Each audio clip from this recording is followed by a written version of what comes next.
After the deaths of Tupac and Biggie, a significant void was left in hip-hop. A rapper with a unique style, distinct pronunciation, and plenty of street credibility filled that space. Simmons was born on December 18, 1970, in Mount Vernon, New York. After his birth, his young parents separated. Stayed with his mother, and they soon moved to the suburb of Yonkers, New York, when he was still a young child. Raised as a Jehovah's Witness, his childhood was tough. On one occasion, he was hit by a drunk driver and suffered minor injuries. Years later, he revealed that his family could have received up to $10,000 in a settlement, but his mother refused to pursue the case for religious reasons. From a young age, he suffered from severe asthma, frequently needing emergency room visits, in addition to enduring physical abuse from his mother and her various boyfriends. Reports say some beatings were so severe that he lost teeth and sustained multiple injuries. This troubled childhood made him violent. At school, he was aggressive towards teachers and classmates, leading to his expulsion. Quickly, Simmons found a life on the streets, living in group homes and surviving through theft, resulting in numerous encounters with the law. After spending much of his childhood in foster care, as a teenager, he continued engaging in criminal activities to survive, ranging from theft to drug trafficking. During this time, he developed a strong bond with dogs, animals marginalized by society, much like himself. This led to a deep connection with them. Simmons attended George Westinghouse High School, where Jay-Z, the Notorious B.I.G., and Busta Rhymes also studied. Amid various shelters and care centers, he saw hip-hop as an escape from his problems, starting as a DJ and beatboxer. When he returned home, he met Reddy Ron, a local rapper impressed by his beatboxing skills, who invited him to be his partner. He chose the name DMX, derived from an Oberheim DMX drum machine he used in a group home. Later, DMX also interpreted it as Darkman X. He started his music career at 14 in 1984, beatboxing for Reddy Ron. After serving a sentence for stealing a dog, he began writing his own lyrics and performing locally. In 1988, while in prison for car theft, he dedicated himself to writing lyrics and meeting other rappers like K-Solo. After being released, he started producing and selling his music on the streets, building a local fan base. In 1991, he appeared in the Source magazine's Unsigned Hype column, which highlighted unsigned hip-hop artists. In 1992, he signed with Columbia Records and released his debut single, Born Loser, in 1993. In 1994, he released his second single, Make a Move, but was soon dropped by the label. In 1995, he featured on 2 tracks by rapper Pudgy the Fat Bastard and made a guest appearance with Jay-Z and Ja Rule on the track Time to Build. In 1996, he collaborated again with Jay-Z on If It's On by Cash Money Click, which included Ja Rule. In 1997, he continued appearing on tracks by Mike Geronimo and Maze's debut album. He also appeared on LL Cool J's single 4321. In 1998, he signed with Def Jam Recordings and released the singles Get At Me Dog and Stop Being Greedy. His debut album, It's Dark and Hell Is Hot, released in May, topped the Billboard 200 charts, selling 251,000 copies in its first week and including the hit Rough Riders anthem. The album was dark and aggressive, with powerful lyrics, leading to comparisons with Tupac. In December of the same year, he released his second album, Flesh of My Flesh, Blood of My Blood, which also debuted at #1 on the Billboard 200, making him the second rapper in history, after Tupac Shakur, to release 2 #1 albums in the same year. The album sold over 670,000 copies in its first week and was certified multi-platinum. DMX also featured on the Lox's album Money, Power and Respect and Onyx's single Shut 'Em Down. In 1998, he made his film debut alongside Nas in the movie Belly. He contributed to the movie's soundtrack with the song Grand Finale and Top Shotter.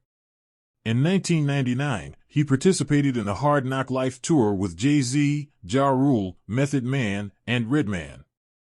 DMX, Jay-Z, and Ja Rule formed the supergroup Murder Incorporated and appeared together on the cover of XXL magazine in June 1999. DMX collaborated with Jay-Z and Ja Rule on Ja Rule's debut album on the track It's Murder. DMX also appeared on Nas's I Am album and Mary J. Blige's fourth album. Due to his popularity, he was invited to perform at Woodstock '99. In December 1999, he released his third album, And Then There Was X, which debuted at number 1 on the Billboard 200, propelled by the success of the single Party Up, which became his first top 10 hit on the R&B/hip-hop chart. What's My Name and What This Bitch Is Want were also very popular. The album sold more than his previous albums, selling 698,000 copies in its first week. Additionally, it received 2 nominations for the 2001 Grammy Awards. He was nominated for Best Solo Rap Performance for Party Up and Best Rap Album. That year, he won Best R&B Album Artist of the Year for Flesh of My Flesh, Blood of My Flesh at the Billboard Music Awards. That year, he faced an animal cruelty charge. After a dozen pit bulls were found at his house, the charge was dismissed after he agreed to take responsibility and record public service announcements for an animal rights group. In 2010, Meg appeared in the movie Romeo Must Die. For the soundtrack, he collaborated with Aaliyah on the song Come Back in One Piece. He continued to collaborate on other artists' albums, such as on Busta Rhymes' fourth album, on the song While We Die, along with Jay-Z. On LL Cool J's 8th album, on the song Foggy Dowdy, along with Method Man and Redman. And on Limp Bizkit's 3rd album, on the song Rolling Urban Assault Vehicle, again with Method Man and Redman. At the American Music Awards, he won Favorite Rap Artist. And he had legal troubles again, being arrested for marijuana possession. He had to serve a 15-day jail sentence. After improving his legal situation, DMX returned to the studio to complete his 4th album, The Great Depression. It was his 4th consecutive album to debut at number 1. It featured the singles Who We Be, We Right Here, and I Miss You. The album was a commercial success, selling 440,000 copies in the first week.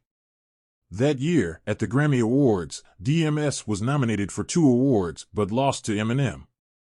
Alongside Steven Seagal, he starred in the film Exit Wound, which was a surprising success.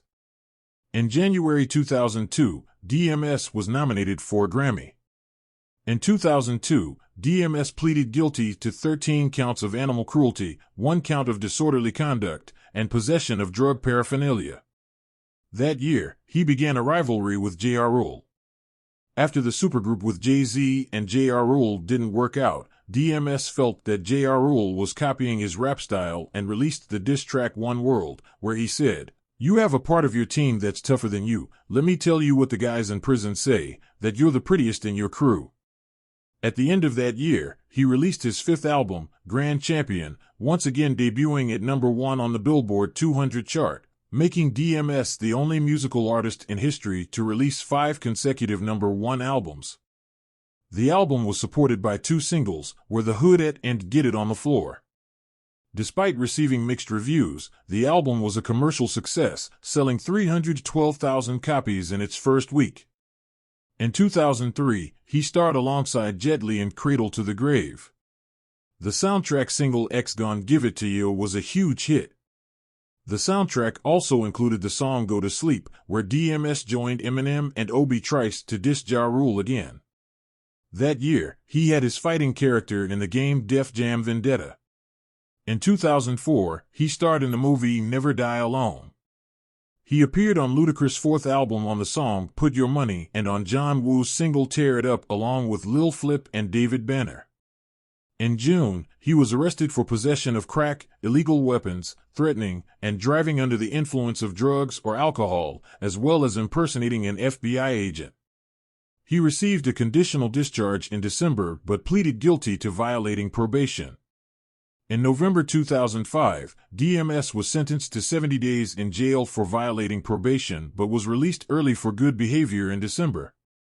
In 2006, DMX signed with Columbia Records, where he released his album Year of the Dog again. It debuted at number 12 on the Billboard 200, becoming DMS' first album not to debut at number 1. It was supported by the singles We In Here and Lord Give Me a Sign. The album received generally positive reviews, but was a moderate commercial success, selling 125,000 copies in its first week. That year, he appeared on the remix of Busta Rhymes' Touch It. The remix featured Mary J. Blige, Rod Digga, Missy Elliott, Lloyd Banks, and Papoose.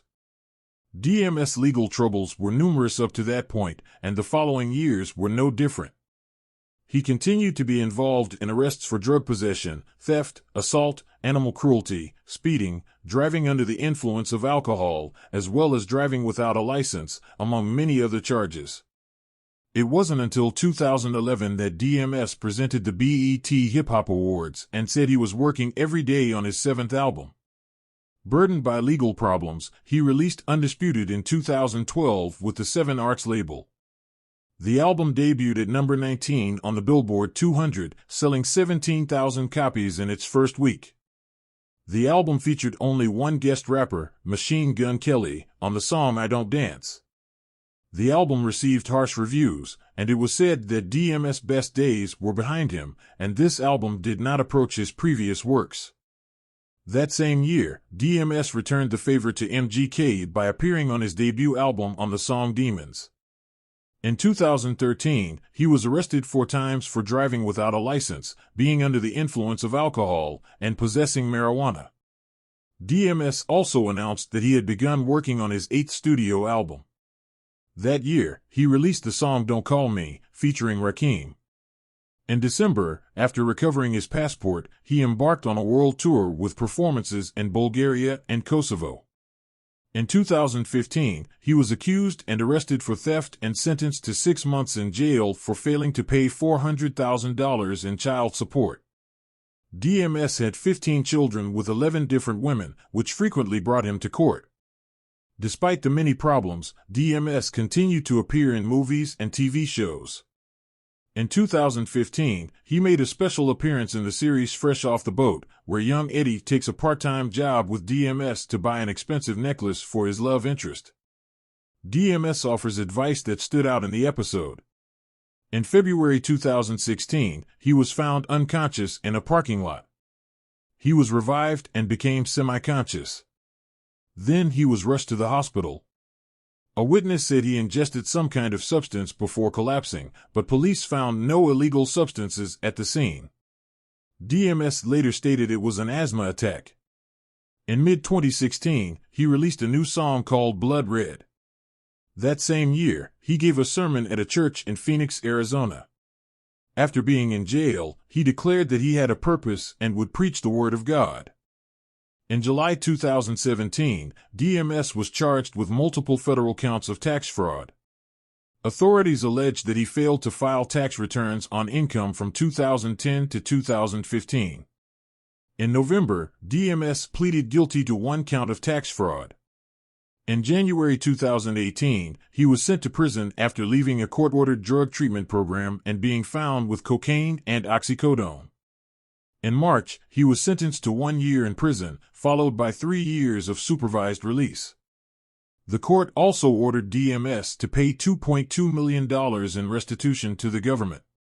He was released in January 2019. After his release, he collaborated on a song for the Godfather of Harlem series with Rick Ross and Swizz Beatz, titled Just In Case. In 2020, he collaborated again with the Lox on the song Bout Shit. Throughout his life, DMS was arrested numerous times for various charges. He also struggled with drug addiction, attempting rehabilitation several times, but always relapsing. DMS claimed he became addicted to crack at 14 after being tricked by Reddy Ron into smoking a marijuana cigarette laced with the drug. He also revealed that he had bipolar disorder. In April 2021, DMS was rushed to White Plains Hospital in New York in critical condition after suffering a heart attack. His condition was so severe that he was resuscitated and placed on life support. During the resuscitation attempt, he suffered cerebral hypoxia for 30 minutes. His manager, Steve Rifkin, stated that DMS was in a coma and would undergo tests to determine brain function, with the family deciding what was best for him. In April, fans and family of DMS gathered outside the hospital for a vigil, holding balloons and signs while others crossed their arms in an X in tribute to his name. Sadly, DMS passed away in April at the age of 50. His health did not improve after the heart attack, leading to his family's decision. He was described as a warrior who fought till the end, deeply loved his family, and treasured the moments spent together.